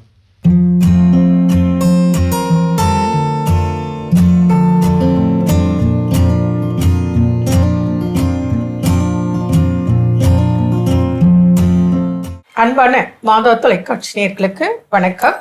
இந்த நிகழ்ச்சியில் இன்ஃபெர்டிலிட்டி, ஃபீமேல் இன்ஃபெர்டிலிட்டிக்கு என்னென்ன காரணங்கள், அது எந்த அளவுக்கு நம்ம ட்ரீட்மெண்ட்டில் சக்ஸஸ் கொண்டு வரலாம் அப்படிங்கிறத தான் நம்ம இன்னைக்கு பார்க்க போகிறோம். கண்டிப்பாங்க. பொதுவாக வந்து பாருங்க, இந்த ஃபீமேல் இன்ஃபர்டிலிட்டிக்கு காரணங்கள் அப்படின்னு எடுத்தா ஒவ்வொரு பகுதியா நம்ம சொல்லணும். முதல்ல வந்து பாத்தீங்கன்னா முட்டைப்பை, சினைப்பை, ஓவரீஸ் அப்படின்னு சொல்றாங்க பார்த்தீங்களா, அந்த ஓவரீஸ்ல நீர்க்கட்டி இருக்கிறது ஒரு மெயின் ரீசன். அதுக்கப்புறம் நம்ம கர்ப்பப்பை எடுக்கிறோம் அப்படின்னா கர்ப்பப்பையில அடினோமயோசிஸ், எண்டோமெட்ரியோசிஸ், ஃபைப்ராய்டு, பல்கி யூட்ரஸ் இந்த மாதிரி தொந்தரவுகள்லாம் இருக்கிறது 2வது காரணம் அப்படின்னு சொல்லலாம். அதுக்கப்புறம் ஃபெலோப்பியன் டியூப்ஸ்ல கம்ப்ளீட்டா 2ம் பிளாக் ஆயிடுறது, இல்லைன்னா 1 மட்டும் பிளாக் அப்படின்னா கூட கருத்தரிக்க வைக்க முடியும், பிரச்சனையே இல்லை. இந்த டியூப்ஸ் வந்து இன்ஃப்ளமேஷன் ஆயிடுறது, இது ஒரு ரீசன். அதுக்கும் மேல கருவாய் புண்ணு இருக்கிறது, கருவாய் எரோஷன் இருக்கிறது. சோ இந்த மாதிரி காம்ப்ளிகேஷன்ஸ் இருக்கிறது ஒரு மெயின் ரீசன்ஸா இருக்கு. அதுக்கும் மேல வேக் காய்ஷன் வாங்க, ஹஸ்பண்ட் ஒய்ஃப் ரிலேஷன்ஷிப் ரொம்ப வந்து பாத்தீங்கன்னா கேப் விட்டு, இடைவெளி விட்டு இருக்கிறது. இன்னொரு காரணம் என்ன அப்படின்னா ஃப்ரீக்வெண்ட் காய்ஷன், எப்ப பாரு ரிலேஷன்ஷிப் இருக்குது. இந்த மாதிரி நிறைய காரணம். இதுக்கும் மேல வெள்ளைப்படுறது கூட வந்து பாத்தீங்கன்னா ஆக்ரிலிகோரியா அப்படிம்பாங்க, அரிப்புத்தன்மையோடு கூடிய வெள்ளை இருக்கு அப்படின்னா அதுவுமே கரு நிக்காம இருக்கிறதுக்கு, கரு கூடாம இருக்கிறதுக்கு காரணமா இருக்கு. இதனால இன்னும் வந்து பாத்தீங்கன்னா சிம்டம்ஸ் இருக்கும், அதே மாதிரி அவங்க வந்து ஃபேஸ் பண்ணக்கூடிய காம்ப்ளிகேஷன்ஸ் இருக்கும். அதெல்லாம் மேம் உங்களுக்கு எக்ஸ்பிளைன் பண்ணுவாங்க. சினை முட்டை வளர்ச்சியில ப்ராப்ளம், பாலிகுலர் ஸ்டடி நம்ம பார்க்கணும். அப்போ அவங்களுக்கு லெஃப்ட் ஓவரியில எத்தனை வருது, ரைட் ஓவரியில எத்தனை வருது, என்ன சைஸ் வருது, அது வெடிக்குதா வெடிக்காம பொக்குதா, இதெல்லாம் ப்ராப்ளம் இருக்கு. அதுக்குதான் பாலிகுலர் ஸ்டடி பார்க்கிறோம். அதை பார்த்து அதுக்கப்புறம் அதுல குறைபாடு இருந்தா அதற்கு ட்ரீட்மெண்ட். இல்ல ஜென்ரலாவே அந்த லேடி வீக்கா இருப்பா, எல்லா டெஸ்டும் நார்மலா இருக்கும் ஆனா கன்சீவ் ஆகும், அப்படிப்பட்ட பேஷண்ட்டும் இருக்காங்க. அப்ப ஆக்சுவலி அவங்களுக்கு எந்த பிரச்சனையுமே இல்லை ஆனா கன்சீவ் ஆகாது. அப்போ அதுக்கும் நம்ம பார்த்து அவங்களுக்கு முதல்ல மன இறுக்கம் இருக்கக்கூடாது, மன அழுத்தம் இருக்கக்கூடாது, கவுன்சிலிங் கொடுத்து பூஸ்ட் பண்ணி ஜென்ரல் ட்ரீட்மெண்ட்டே அவங்களுக்கு பிக்கப் பண்றதுக்கு உண்டான அத்தனை மருந்துகளும் டயட்டும் நம்ம சொல்றோம். அதனால பிரச்சனை இருக்கிறவங்களுக்கும் கன்சீவ் ஆகாம இருக்கு, ஹெல்த்ல எந்த பிரச்சனையுமே இல்லை, both side male and female, ஆனா கன்சீவ் ஆகிறது இல்லை சிலருக்கு. ஒரு பேர் வச்சிருக்காங்க, அன்எக்ஸ்பிளைன்ட் இன்ஃபர்டிலிட்டி அப்படின்னு ஒரு பேர் வச்சிருக்காங்க. அப்படிப்பட்ட பேஷண்ட்டும் நம்ம பார்த்திருக்கோம். அவங்களெல்லாம் கூப்பிட்டு தங்க வச்சு ட்ரீட்மெண்ட் கொடுத்து சக்சஸ் பண்ணதும் இருக்கு. கவுன்சிலிங் ரொம்ப முக்கியம், டயட்டும் ரொம்ப முக்கியம். ஜென்ரல் ட்ரீட்மெண்ட்லேயே அவங்களுக்கு நல்ல ரிசல்ட் கிடைக்கிறது, அதுவும் ரொம்ப குயிக்கா கூட ரிசல்ட் கிடைக்குது. அந்த மாதிரி பேஷண்ட்டை நம்ம ஃபேஸ் பண்ணியிருக்கோம். அதனால குறைபாடு இருக்கிறவங்களும் தொடர்பு கொள்ளலாம், குறைபாடு எல்லாமே நார்மல் ஆனா கன்சீவ் அப்படிங்கிற கேசஸும் வரலாம். ஆனா வந்தீங்கன்னா ஹஸ்பண்ட் அண்ட் ஒய்ஃப் 2 பேரும் வரணும், 2 பேரோட ரிப்போர்ட்டும் பார்க்கணும். ஏன்னா சில டைம் பெண்கு தான் பிரச்சனைன்னு சொல்லிட்டு ட்ரீட்மெண்ட் போயிட்டே இருக்கும், ஆனா அந்த சைடு பார்த்தே இருக்க மாட்டாங்க, மேல் சைடு பார்க்கும்போது அவருக்கும் பெரிய ப்ராப்ளம் இருக்கும். ஏன்னா இன்னைக்கு லேட் மேரேஜ் ஒரு பெரிய இஷ்யூ. அப்போ இவளுக்கும் வயசு ஆகுது, அப்போ அவருக்கு நல்லா தான் இருந்திருக்கும், பட் இவளுக்கு டிலே ஆகுறதுனால அவருக்கு நல்லா இருக்குன்னு சொல்லி விடும்போது சில நேரங்கள்ல இவளுக்கு எல்லா ட்ரீட்மெண்ட் கொடுத்து ரெடி ஆகுற ஸ்டேஜ்ல ஹஸ்பண்ட்க்கு பிரச்சனை வந்துடும். அதையும் நம்ம பார்த்திருக்கோம். அதனால வந்து ஹஸ்பண்ட் அண்ட் ஒய்ஃப் 2 பேருமே வரணும். அதனாலதான் எப்பவுமே நான் ஹஸ்பண்ட் அண்ட் ஒய்ஃப் 2 பேருக்கும் டயட் ஒன்னே தான் சொல்லுவேன். ஏன்னா அவருக்கு வீக் ஆக கூடாது. இல்ல சில டைம் ஜென்ஸுக்கு ப்ராப்ளம் இருக்கும், இவங்க நல்லா இருப்பாங்க ஆனா 2 பேரும் ஒரே டயட் ஃபாலோ பண்ணுங்க, அப்பதான் ஹெல்த்தியா இருக்க முடியும். ஹெல்த்தியா இருந்தா ஈஸியா சக்சஸ் ஆகுறதுக்கு சக்சஸ் ரேட் நமக்கு கூடுதலா சீக்கிரம் கிடைக்கும் விரைவில். அதனால இன்ஃபெர்டிலிட்டியா கவலைப்படாதீங்க, காரணம் கண்டுபிடிக்கணும், என்ன பிரச்சனை, அதுக்கு என்ன ட்ரீட்மெண்ட், சொல்யூஷன் இருக்கான்னா இருக்கு. அது எவ்வளவு சீக்கிரம் வரைக்கும் அவ்வளவு சீக்கிரம் உங்களுக்கு நல்ல ரிசல்ட் கிடைக்க வாய்ப்பு இருக்கு. என்ன நேர்களை மீண்டும் நாளை சந்திப்போம். நன்றி. அன்னை மரியே வாழ்க. சிறப்பான நம்ம ஒரு வைத்தியம் பகுதி பார்த்துட்டோம். நிகழ்ச்சியோட நிறைவுக்கும் வந்தாச்சு. இன்னைக்கு நாள் நம்ம பேசிட்டு இருக்கிறோம் ரொம்ப ரொம்ப மகிழ்ச்சியோட. நம்முடைய வாழ்வில் கணவன் மனைவிக்கு இடையில் கேட்க வேண்டாத கேள்விகள் என்னென்ன அப்படின்னு சொல்லி ஃபைனலா என்ன சொல்றாங்க? பல பேர் வந்து இதை நம்ம வந்து கேட்டிருப்போம். என்ன அப்படின்னு பார்த்தீங்கன்னா, ஒரு சாதாரண சின்ன நிகழ்வு நடந்திருக்கும், அதை நம்ம பெருசுப்படுத்தி நம்ம என்ன போயிட்டு கேட்போம் அப்படின்னா, குழந்தைங்களுக்காக தான் அப்படி என் கூட வாழ்றியா, அப்ப எனக்காக நீ வாழலையா அப்படின்றது கேள்வி கேட்போம் இல்லையா? தயவு செஞ்சு அப்படி ஒரு கேள்வியை கேட்காதீங்க. இந்த கேள்வி கேட்கப்படுவதற்கு முன்னதாகவே பதில்கள் சொல்லப்படுகிறது அப்படிதான் நான் என்ன பண்ண சொல்லுவேன். ஏன்னா ஏதோ ஒரு பிரச்சனை கூட நம்ம ஏதாவது நண்பர்கள்கிட்ட யார்கிட்டயே மனசு விட்டு பேசுறப்போ குழந்தைகளுக்காக தாங்க நான் உயிரோட இருக்கிறேன் அப்படிங்கிற வார்த்தை நிச்சயமாக வாழ்க்கையில் ஏதாவது 1 நாளாவது 2 நாளாவது என்ன பண்ணிருப்போம், நம்ம சொல்லியிருப்போம். அப்போ இந்த குழந்தைகளுக்காகத்தான் நான் உயிரோடு இருக்கிறேன் அப்படின்னா அப்போ என் வாழ்க்கை துணைக்காக நான் இல்லை அப்படிங்கிறத என்ன பண்றேன், ரெஜிஸ்டர் பண்றேன். இது வந்து ஒரு வேதனையின் போது என்ன பண்ணலாம், சொல்லலாம், வைக்கலாம். அப்போ இது அந்த குறிப்பிட்ட வாழ்க்கை துணையின் காதுக்கு போய் சென்று அடைகின்ற பொழுது, அது கணவனா இருக்கலாம், மனைவியா இருக்கலாம், அவர்களுக்கு ஒரு தீராத வலி என்ன பண்ணும், ஏற்படுத்தும். மேபி ஒரு வேதனையில, ஒரு காயத்தின் உச்சகட்ட வலியினுடைய அனுபவத்துல நம்ம என்ன பண்ணிக்கலாம், வாயில இருந்து அந்த வார்த்தை என்ன பண்ணிருக்கலாம், வந்திருக்கலாம். ஆனா அது உண்மையான வார்த்தையாக இல்லாமல் கூட என்ன பண்ணிருக்கலாம், இருந்திருக்கலாம். ஆனா சொல்லியாச்சு. சொன்ன விஷயம் அங்க போய் என்ன பாதிப்பு ஏற்படுத்தினா, நாளைக்கு அதை பார்க்கக்கூடிய கண்ணோட்டத்துல நான் அப்படி இல்லைன்னு நம்ம போய் ரெஜிஸ்டர் பண்ணாலும் கூட, ஏற்கனவே உள்ள ஒரு விஷயத்தை இல்லாத ஒரு விஷயத்தை என்ன பண்ணியாச்சு, உள்ள விதைச்சாச்சு. அப்போ அந்த விஷயம் நாளைக்கு காணக்கூடிய எல்லா விஷயத்துலையுமே ஒருவேளை நமக்காக இல்லை, குழந்தைங்கள தான் நம்ம கூட எங்க இருந்து அப்படிங்கிற ஒரு மனநிலைக்கு தான் போகும். அது ஒரு மகிழ்ச்சியான இல்லறமாக இருக்குமான்னு கேட்டால் நிச்சயமாக இருக்காது. ஒரு ஆஃபீஸ் ஒர்க் மாதிரி, நான் கணவராக வேலை பார்க்குறேன், நீங்கள் மனைவியாக என்ன பண்ணுறீங்க, வேலை பார்க்குறீங்க அப்படிங்கிற ஒரு மனநிலையில தான் என்ன பண்ணும், பயணித்து கொண்டே இருக்கும். அதனால இந்த ஒரு கேள்வி பெரும்பாலும் கேட்கப்படுவது குறைவு அப்படின்னு நான் நினைக்கிறேன். ஆனால் கேட்கப்படுவதற்கு முன்னதாகவே பதில்கள் இங்கே தான் என்ன பண்ணுறோம், சொல்லிட்டு இருக்கோம். அந்த பதில் சொல்லாமல் இருக்கிறதும் ரொம்ப ரொம்ப முக்கியம்.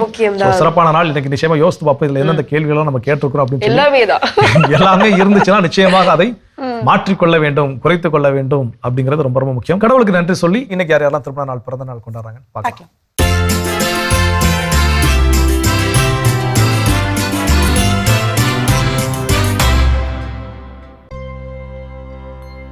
ஆந்தோனி சாமி, ஜோஸ்பின் ஸ்டெல்லா இன்று தங்களது திருமண நாளினை கொண்டாடுகிறார்கள். இவர்களை வாழ்த்துபவர்கள் பிள்ளைகள், பேரப்பிள்ளைகள், குடும்பத்தினர், உறவினர்கள் மற்றும் நண்பர்கள்.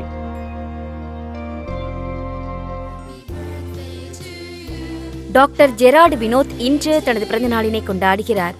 இவரை வாழ்த்துபவர்கள் அப்பா, அம்மா, மகன், மனைவி, அக்கா, குடும்பத்தினர், உறவினர்கள் மற்றும் நண்பர்கள்.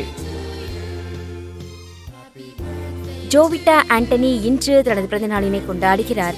இவரை வாழ்த்துபவர்கள் அப்பா, அம்மா, தாத்தா, பாட்டி, அக்கா டாஃப்னி, அண்ணன் தேவ், கிரிஷ், கால்வின், அத்தை இவாஞ்சலின் கிச்சி, மாமா சந்தோஷ், குடும்பத்தினர், உறவினர்கள் மற்றும் நண்பர்கள். லீலா ரோஸ்லின் அம்மா இன்று தனது 70ஆம் ஆண்டு பிறந்த நாளினை கொண்டாடுகிறார். இவரை வாழ்த்துபவர்கள் குடும்பத்தினர், உறவினர்கள் மற்றும் நண்பர்கள். ஹடியா கால்வோனா இன்று தனது பிறந்த நாளினை கொண்டாடுகிறார். இவரை வாழ்த்துபவர்கள் அப்பா, அம்மா, தாத்தாக்கள், பாட்டிகள், மாமாக்கள், அத்தைகள், சகோதரர்கள், சகோதரிகள், குடும்பத்தினர், உறவினர்கள் மற்றும் நண்பர்கள். ஜோஷ்வா வில்லியம் செபாஸ்டின் தனது 2ஆம் ஆண்டு பிறந்த நாளினை கொண்டாடுகிறார். இவரை வாழ்த்துபவர்கள் அப்பா அருண் செபாஸ்டியன், அம்மா ஜோஸ்னா, தாத்தா ஜார்ஜ் வில்லியம், பாட்டிகள் மாமா தாவூத், அத்தை அமுல்யா, சகோதரிகள் Nancy, Leema, Shirley, Jennifer, Aliya, சகோதரர்கள் பிரிட்டோ, ஜோயல், ரியான், குடும்பத்தினர், உறவினர்கள் மற்றும் நண்பர்கள். சிறப்பான விழாக்களும் நம்ம பார்த்துட்டோம். இன்றைய நாள் யாரெல்லாம் விழா கொண்டாடுறாங்களோ அவங்க எல்லோருக்கும் நம்மளுடைய வாழ்த்துக்களை தெரிவிச்சுக்கலாம். அது மட்டும் இல்லாம அவங்களுக்கான சிறப்பான இறையாசிர் காத்துட்டு இருக்கு, பார்க்கலாம்.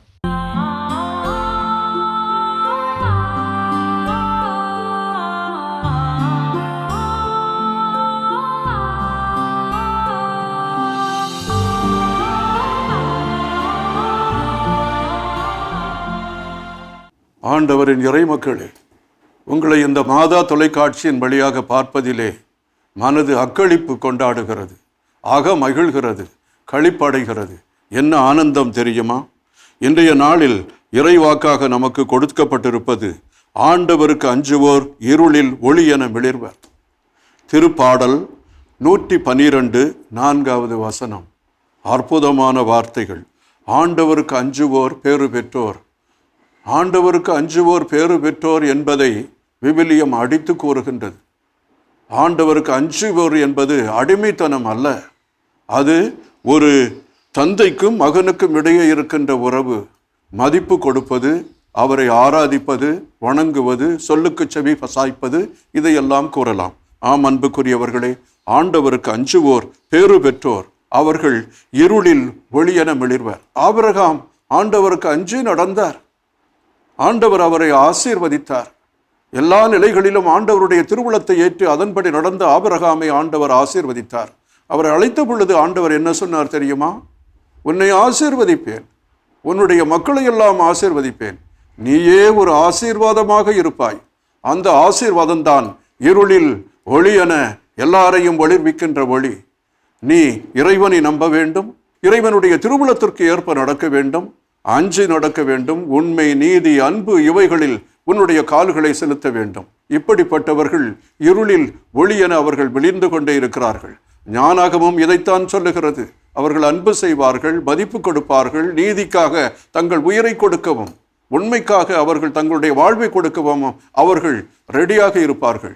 இதைத்தான் விவிலியம் நமக்கு சொல்லித் தருகிறது. இருளில் ஒளிர்வது என்றால் இருள் சூழ்ந்த உலகில், பாவம் சூழ்ந்த உலகில், தீமை இருக்கின்ற உலகில் நன்மையை எடுத்து காட்டி அவதன்படி நடக்கக்கூடியவன் பேறு பெற்றவன்.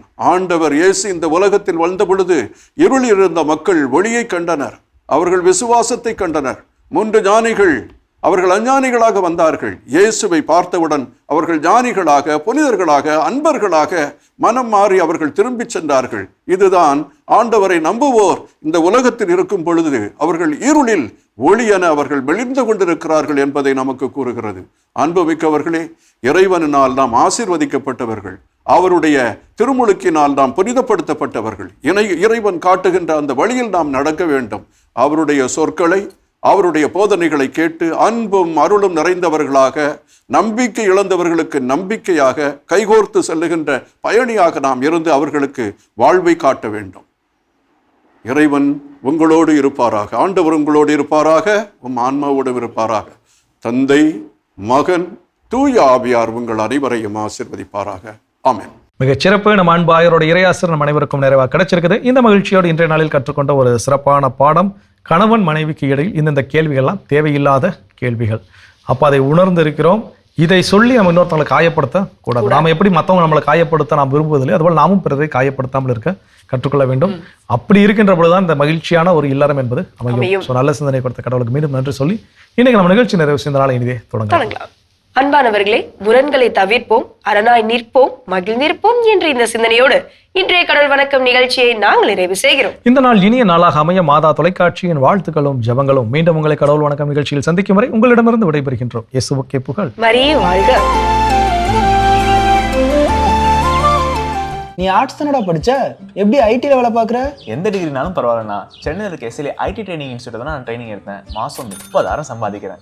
சூப்பர்டா. For IT training and placement, contact 8870767784.